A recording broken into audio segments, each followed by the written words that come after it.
बोलो जयकारा बोल मेरे श्री गुरु महाराज की जय। सभी गुरुमुख प्रेमियों से जय सच्चिदानंद। फरीद साहब के वचन हैं, फिकर करन ते बावरे जिकर करन ते साध, उठ फरीदा जिकर कर फिकर करेगा आप। फरमाते हैं कि यह इंसान जो फिक्र करता है, चिंता करता है, वो बावड़ा है,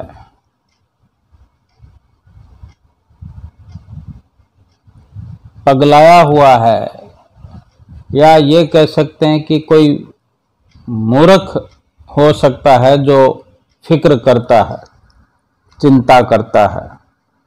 कई प्रकार के शब्दों में सत्संग आता है कि चिंता चिता के समान है, जला देती है। देखते ही देखते अंदर से इंसान जलता जलता जलता खोखला हो जाता है, समाप्त हो जाता है। उसी एक विचारधारा के तहत हम अगर अपना अनुभव बढ़ाते हुए अपनी करनी को, जो हम करने के लिए उपस्थित हैं इस संसार में, करने के लिए हमें मार्गदर्शन भी हो रहा है श्री गुरु महाराज जी का। हर वक्त हमारे साथ रहकर रास्ता दिखा रहे हैं हमें। रास्ता भी ऐसा कि जिस रास्ते पर चलने के लिए हमें प्रेरणा दे रहे हैं, वो रास्ते पे चल पड़े, तो फिर और कुछ करने की जरूरत नहीं, क्योंकि करना तो शुरू हो गया। ये भक्ति का मार्ग जो हमने अपना लिया है, अगर कोई कमी पेशी है तो हमें दूर करनी चाहिए, कर लेनी चाहिए, अभी करनी चाहिए। कहने मात्र से कुछ नहीं होना, किसी के भरोसे रहने मात्र से कुछ नहीं होना। कोई हमें साथ ले जाएगा, ट्रेन में चढ़ाकर कोई हमारा साथी बनेगा, ऐसा सोचने से कुछ नहीं होने वाला। किसी भी प्रकार से, किसी भी तरीके से हम भक्ति के मार्ग पर चल रहे हैं, शुरू कर दिया है, सबसे पहले उसको स्वीकार करना है कि सहारा केवल सतगुरु का ही हमने लेना है, बनाना है। सच्चा सहारा सतगुरु का ही हो सकता है। ये अपने अंदर ठीक ठीक बैठ जाए कि बाकी जो सहारे हैं, जिनके माध्यम से भक्ति करना चाहते हैं, जिनके सहारे इस रास्ते पर चलना चाहते हैं भक्ति के, तो संभव नहीं है। केवल और केवल स्वयं को करना है, और कोई पार ले जाने वाला है, हाथ पकड़कर चलाने वाला है, प्रेरणा देने वाला है, दिखाने वाला है, समझाने वाला है, वो केवल सतगुरु है। अपने आप करेंगे। हमें केवल स्वीकार करना है कि जो रास्ता बताया है वो सही है, इतना सही है कि फिर कोई और रास्ता हो नहीं सकता। इतना अनन्य विश्वास अपने अंदर आ जाए और स्वयं करने के लिए एक जिम्मेवारी अपने अंदर ठीक ठीक बिठा लें। कोई अधिक संताप नहीं है ऐसा जो हम उसको कर नहीं पाए। ये तो बड़ा सरल रास्ता है। भगवान के रास्ते पर, भक्ति के रास्ते पर चलने जैसा कोई सरल मार्ग और दुनिया में हो ही नहीं सकता। लेकिन जब तक चलने की हमने ठानी नहीं है, जब तक केवल बातों से काम निकालना आता है, तब तक दूसरे दूसरे सहारे, सैकड़ों हजारों सहारे दुनिया में हम बना के रखते हैं, जैसे कि वही हमें भवसागर से पार कराने वाले हों। वो नहीं करा सकते भवसागर से पार। जिन सहारों पर हम भरोसा करते हैं कि वो स्वयं डूबने वाले हैं, जिनको स्वयं को सहारा चाहिए, वो दूसरे को सहारा नहीं दे सकते। जो सक्षम है, जो परम शक्तिशाली हैं, वही दूसरे को शक्ति प्रदान कर सकते। वो सतगुरु हैं, वो भगवान सतगुरु के रूप में अवतरित हैं। और जितना भक्ति को सरल बनाने की हमने कोशिश करनी है, वो हम कर सकते हैं। और अभी करना होगा, अभी समझना होगा, इसी पल समझना होगा कि भक्ति संसार में सुखदायी है और सरल भी है। क्योंकि सरल इसलिए है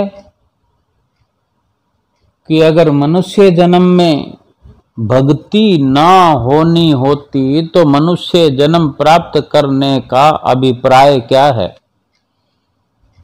क्यों मनुष्य जन्म मिला? प्रभु ने क्यों दिया? हमने क्यों मांगा? जैसा था पहले ठीक था। 84 लाख योनियों में भटक रही थी जीवात्मा।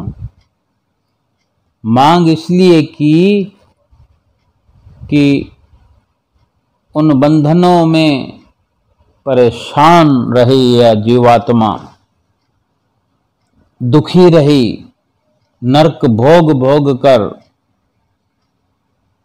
असहनीय दुखों को भोग कर इतनी विचलित हुई कि बार बार प्रार्थनाएं परमपिता परमेश्वर से करते हुए दया आई संत रूप प्रभु को, जो हमारा उद्धार करने के लिए मनुष्य जन्म बख्श दिया। फिर और क्या चाहिए? फिर उसी भक्ति को भूल रहे हैं। फरमाते हैं कि हवाए बंदगी आवुर्द दर वजूद मरा, वगरना जो के चुनी आमदन नबूद मरा। हवाए बंदगी आवुर्द दर वजूद मरा, यानी अगर भक्ति की ख्वाहिश नहीं थी हमारे अंदर तो इस जन्म में क्यों आना था? क्योंकि मांग मांग कर इस जन्म को प्राप्त किया है ना, क्या जरूरत थी फिर? ये भी सब जानते हैं छोटे बड़े इस दुनिया के अंदर कि मनुष्य जन्म जैसा श्रेष्ठ कोई और नहीं है जन्म। फिर इसकी जरूरत क्यों पड़ी कि इसको हम दूसरे जन्मों से मिला रहे हैं? अगर भक्ति नहीं कर रहे हैं तो 84 लाख योनियों की तरह अगर हम जी रहे हैं तो फिर श्रेष्ठता क्या हुई? विशेषता क्या हुई और हमने क्या विशेषता का मान रखा। यानी भक्ति की ख्वाहिश थी, इसीलिए ही मनुष्य जन्म हमें मिला है, हमने मांग की है, प्रभु ने दया की है और मिल गया है। अगर भक्ति की ना जरूरत होती, ख्वाहिश ना होती, तो मनुष्य जन्म की जरूरत नहीं, बाकी सब कुछ बगर ना जो के तुनी आमदन नबूद मरा। सब कुछ तो 84 लाख योनियों में हो रहा है, अच्छा हो रहा है। एक्सीडेंट तो इंसानों के भी होते हैं, जानवरों के भी होते हैं। मरना इंसानों का होता है, जानवरों का होता है। खाना वो भी खाते हैं, खाना हम भी खाते हैं। परिवार उनका भी होता है, परिवार हमारा भी होता है। फिर फर्क क्या है? फर्क यही सबसे बड़ा है कि अगर आ गए हैं, सारी हमारी मांग पूरी हो गई। अगर कोई मांगता है कि मुझे लाखों चाहिए, करोड़ों चाहिए, अरबों चाहिए, पूरे संसार का राज चाहिए, विजय पताका फहरा दूं संसार के अंदर और उसकी इच्छा पूर्ण हो जाए, तो फिर लाभ की कौन सी बात है? अगर वो भजन भक्ति नहीं करता है तो वो लाभ तो सारे बेकार के हैं, यहीं पड़े रहेंगे। ये संसार यहीं पड़ा रहेगा, लाखों करोड़ों यहाँ पड़े रहेंगे। लाव लश्कर, महल माड़ियां, गाड़ियां, बंगले रंगले, वाजे गाजे सब यहीं पड़े रहेंगे।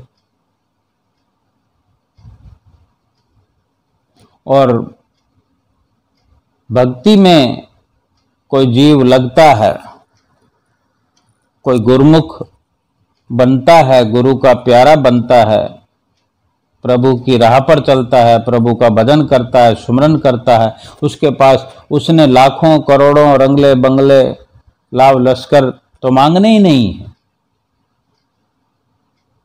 लेकिन फिर भी जो प्रारब्ध है, जो उसकी किस्मत में मुकद्दर में, वो तो मिलेगा,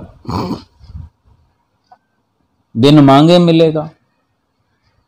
हो सकता है प्रभु की राह पर चलने से प्रभु अधिक दया करते हैं, कुछ ज्यादा देते हैं, अपनी कृपा से देते हैं। कम तो नहीं होने देंगे, लेकिन ज्यादा तो देते हैं। लेकिन उसमें गुजर बसर ही तो करना है, फिर भी कुछ ना कुछ पीछे छोड़कर जाना है। लेकिन अहम बात यह है कि प्रभु की भक्ति को करते हुए, भक्ति को प्राप्त करते हुए समय व्यतीत हुआ तो भक्ति तो साथ जाएगी।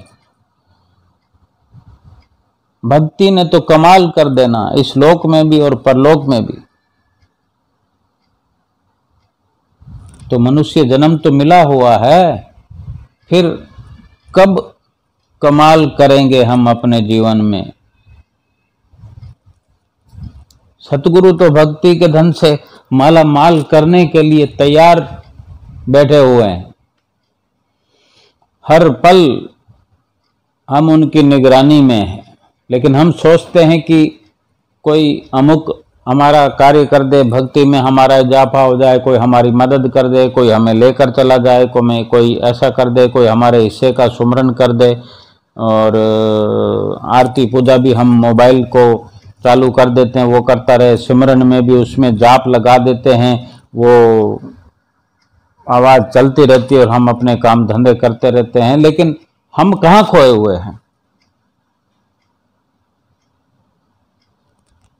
हम स्वयं कर सकते हैं, करें। और जिस दिन हम ये ठान लें, अभी ठान लें, आज से ही हमने शुरुआत करनी है भजन सुमरन करने की, श्री आरती पूजा 5 नित्य नियमों को पूरा करते हुए जो सुमरन के अंदर समय लगाना है, उसमें हद करनी है। हद नहीं करेंगे तो हदों को पार भी नहीं करेंगे। जितना कार्य छूटेगा फिर अगले जन्मों में करना पड़ेगा। ज्यादा से ज्यादा हद करते हुए नाम जपने की हद कर दो, यमराज का खाता रद्द कर दो। एक चिड़िया की छोटी सी कहानी है कि एक चिड़िया ने खेत में खड़ी फसल के बीच में, जैसे फसल खड़ी होती तो फसल के बीच में, वहाँ कोई पेड़ तो था नहीं, फसल के बीच में ही जैसे फसल उगी होती है 5-4 फुट हो, जितने भी ऊंचाई हो, वो कहीं उसने ऐसा घोंसला बना दिया और अंडे दे दिए। वो उनसे समय आने पर 2 बच्चे भी हो गए चिड़िया के। अब वो चिड़िया जो है उसका परिश्रम आगे बढ़ता है कि दाना बच्चों को चुगाने के लिए रोज जंगल जाती। इस बीच वो बच्चे जो अलग उसमें घोंसले में रहते, चिड़िया लौटती तो बच्चे बहुत खुश होते क्योंकि वो माँ है तो कुछ ना कुछ लाई है तो बच्चों को चुगाएगी। एक दिन चिड़िया ने देखा जब वापस आई जंगल का चक्कर लगाकर तो उसके दोनों बच्चे डरे हुए थे। और बच्चे बताते हैं अपनी मम्मी से, कहते हैं आज खेत का मालिक आया था और यहाँ पर बोल रहा था, वो कह रहा था कि अब फसल पक चुकी है, कल बेटों को कह दूंगा कि खेत की कटाई की जाए। तो वो बच्चे सोचने लगे कि भाई इस तरह तो हमारा घोंसला टूट जाएगा, फिर हम कहाँ रहेंगे। अपनी माँ से कहते हैं तो चिड़िया बोली फिक्र मत करो, अभी खेत नहीं कटेगा। अगले दिन सच में ही कुछ नहीं हुआ और बच्चे बेफिक्र तो हुए ही और सोचा भी कि हमारी माँ ने हमें जो कहा वही हुआ। और कुछ दिन ठीक रहा। फिर एक हफ्ते के बाद चिड़िया को जो बच्चे थे डरे हुए मिले। एक दिन जब चक्कर लगाकर आई तो बच्चे डरे हुए थे फिर से, और बोले अपनी माँ से कि आज फिर आया था किसान और कह रहा था कि कल नौकरों को खेत काटने को कह दूंगा, कल से वो कटाई शुरू करेंगे नौकर चाकर लगकर। तो सारी बात सुनकर वो चिड़िया कहती है बच्चों से फिर कि नहीं कुछ नहीं होगा, कल डरो मत। फिर अगले हफ्ते बच्चों ने बताया कि आज किसान फिर आया था और आज कह रहा था कि अब फसल की जो कटाई है पहले से बहुत देर हो चुकी है, अब तो मैं खुद ही कल से फसल काटूंगा। तो ये सब जो सुना चिड़िया ने तो बच्चों से बोली अब तो खेत कल कट जाएगा। तो वो अपने बच्चों को तुरंत उस घोंसले में से निकालकर दूसरी जगह घोंसले में ले गई। सारी कार्रवाई उसने तुरंत कर दी। और हैरान वो बच्चे अपनी माँ से पूछते हैं कि माँ तुमने कैसे जाना कि इस बार सचमुच खेत कटेगा। चिड़िया बोली जब तक इंसान किसी काम को दूसरों पर डालता है, किसी काम के लिए दूसरों पर निर्भर रहता है, तो उसको पूरा होने में संदेह रहता है। ऐसा नहीं है कि काम होता नहीं है, लेकिन संदेह रहता है। लेकिन जब वो काम खुद करने की ठान ले, संकल्प ले कि मैं ये काम करूंगा ही करूंगा, तो वो अवश्य पूरा होता है। किसान ने जब खुद खेत काटने की सोच ली तो ये तय हो गया कि अब खेत जरूर कट जाएगा, इसलिए हमने अपनी जगह बदल ली। सो हर कोई अपने भक्ति रूपी खेत में सबसे पहले तो बीजारोपण करें, अवश्य है, जरूरी है। और हर पल अपने व्यवहार को, अपने विचारों को भक्ति से ओत प्रोत करते हुए, सारी कार्रवाई करते हुए जो भक्ति का हमने लहलहाता हुआ बगीचा बनाना है, सारी कार्रवाई करते हुए इस जीवन के अंदर वो भक्ति हासिल करनी है और किसी के भरोसे ना रहते हुए केवल और केवल सतगुरु पर पूरा भरोसा करते हुए और अपनी अमली कार्रवाई करते हुए अपने लोक और परलोक को संवार लेना है। बोलो जयकारा बोल मेरे श्री गुरु महाराज की जय।